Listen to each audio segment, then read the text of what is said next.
Sebagaimana yang kita saksikan akhir-akhir ini, terutama bagi saya pribadi yang menyaksikan beberapa tempat atau beberapa daerah di mana mendengar seseorang mengiqomahi jenazah saat dimakamkan, lalu mengucapkan kalimat qad qamatil qiyamah. Mungkin ini juga sudah terjadi di lingkungan sahabat-sahabat sekalian.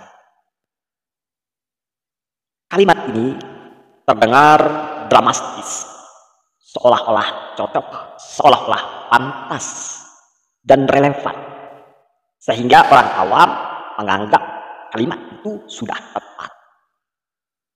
Akan tetapi, apakah benar itu sudah sesuai dengan tuntunan syariat, atau bahkan justru menyimpang atau terjadi penyimpangan terhadap syariat?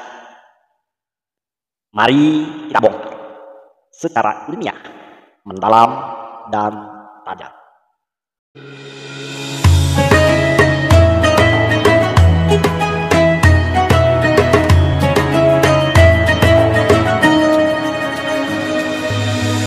Saudara-saudaraku, sebagaimana yang kita ketahui secara seksama, iqomah bukan sekedar seruan biasa. Ya, bagian dari ibadah.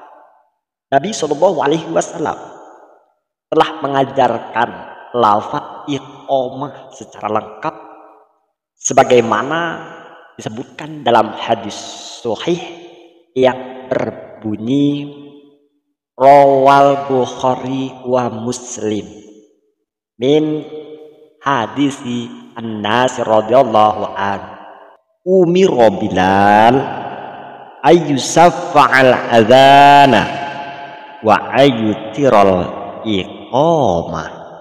Bilal diperintahkan untuk menggandakan adzan dan menjadikan iqamah ganjil. Hadis ini kedudukannya sahih sebagaimana yang diriwayatkan oleh Bukhari dan Muslim,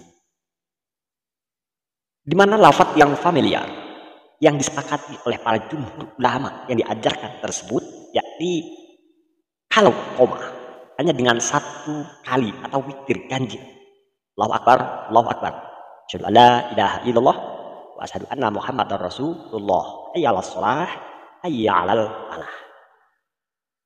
Jika kalimat ini berbentuk dengan kalimat azan, maka dua kali, Allahu Akbar, Allahu Akbar, Allahu Akbar, Allahu Akbar, asyhadu an la ilaha illallah, asyhadu an la ilaha illallah, dan seterusnya sampai kepada kalimat hayya 'alas shalah, hayya 'alas shalah, hayya 'alal falah, hayya 'alal falah ila akhirih. Itulah kalimat Allah. Lantas lafaz qad qamatis shalah adalah bagian integral dari syariat yang sudah ditetapkan. Bagaimana mengubahnya menjadi qad qamatil qiyamah? Ini tentu adalah sebuah penyimpangan yang besar, karena mengganti lafaz syar'i tanpa dalil jelas di situ tidak diperbolehkan. Nah, kalimat daripada adzan dan iqomah itu sudah ditetapkan, tidak boleh ditambah dan tidak boleh pula dikurangi. Lantas bersumber dari mana mereka menganggap bahwa itu boleh digunakan? Di sini sebagian pelaku berdalih bahwa hal ini disebut dalam kitab Tambihul Al-Khafilin. Jadi Tambih Al-Khafilin, di mana karya Abu Laits Al-Samarqandi. Silahkan kawan-kawan bisa cross check di kitab tersebut kalau pernah mengkaji tentu kitab tersebut. Dan yang miris ini ialah mereka yang tidak mengkaji akan tetapi taklid buta atau taklid ikut-ikutan tanpa dasar. Lebih prihatin dan miris lagi, di mana disebutkan bahwa ketika mayat masuk kubur, datang malaikat dan seakan-akan terjadi kiamat baginya. Namun perlu diingat bahwa kitab ini adalah kumpulan mau'idhah, nasihat, bukan hujah hukum. Bahkan tidak ditemukan secara eksplisit dan rinci adanya redaksi menggantikan lafaz iqamah. Bagaimana kutipan dari kitab tersebut yang berbunyi, wa idza wudi'a fi qabrihi qalatil ardu marhaban bi waliyyin summa yuqallu lahu qad qamatil qiyamah laka. Ketika diletakkan di kubur, dikatakan padanya, kiamat telah tiba bagimu.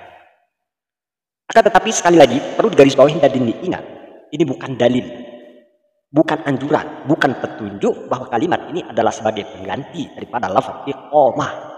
Ini hanya ibarat, bukan teks ritual. Mungkin sama kalau kita melihat atau mendengar kematian atau bencana besar, dengan kita lantunkan kalimah inna lillahi wa inna ilaihi raji'un. Kalau kita kiaskan di sana, mengubah lafaz dalam ibadah ini tentu bertentangan dengan syariat yang ada. Jika ini adalah tidak sesuai dengan tuntunan-tuntunan yang ada. Sebagaimana Imam Nawawi dalam kitab Al-Majmu' berkata, la yajuzu zayadatu wa nuqsanu fil fadhil adhani wal iqamati. Tidak boleh menambah atau mengurangi lafaz azan dan iqamah dari apa yang telah ditetapkan. Jelas, semua mayoritas ahlu sunnah merujuk atas pendapat daripada Imam An-Nawawi. Dan ini ialah pendapat daripada Imam Nawawi.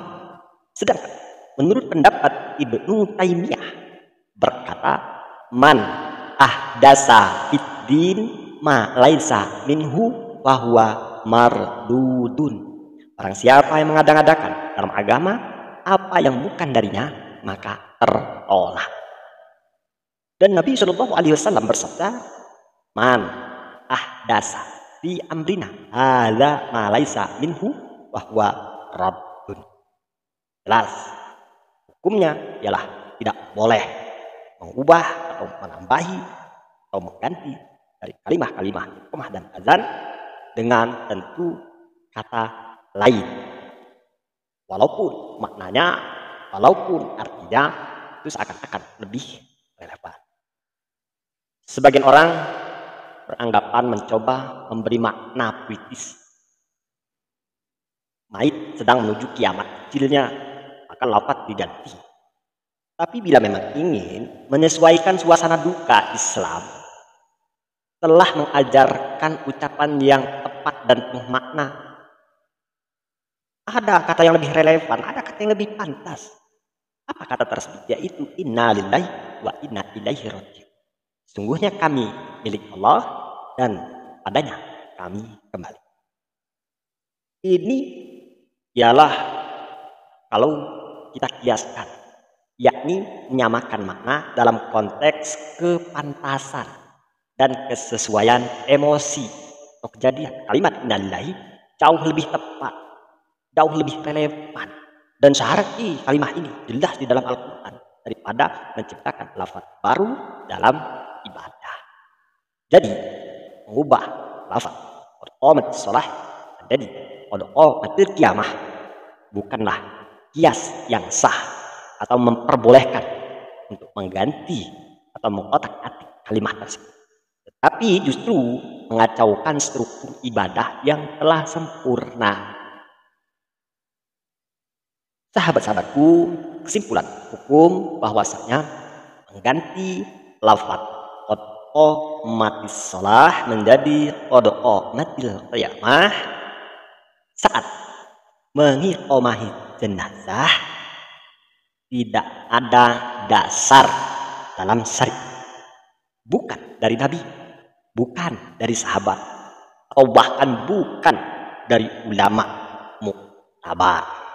Maka para penuntut ilmu, sahabat-sahabat, kawan-kawan yang mengurus tentu jenazah, dan para dai yang selalu berdakwah, hendaknya kita meluruskan, sampaikan dengan dalil yang tentu kuat kedudukannya. Bersikaplah hati-hati dalam ibadah. Bukan semua hal boleh dimodifikasi, karena yang sedikit menyimpang bisa menjauhkan kita dari sunnah.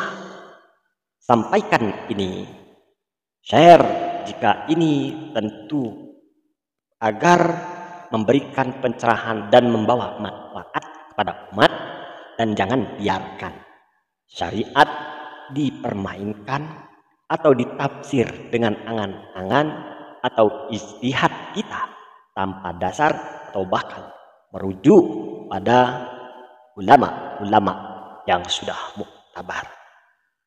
Demikian, mudah-mudahan bermanfaat. Wallahu a'lam bishawab.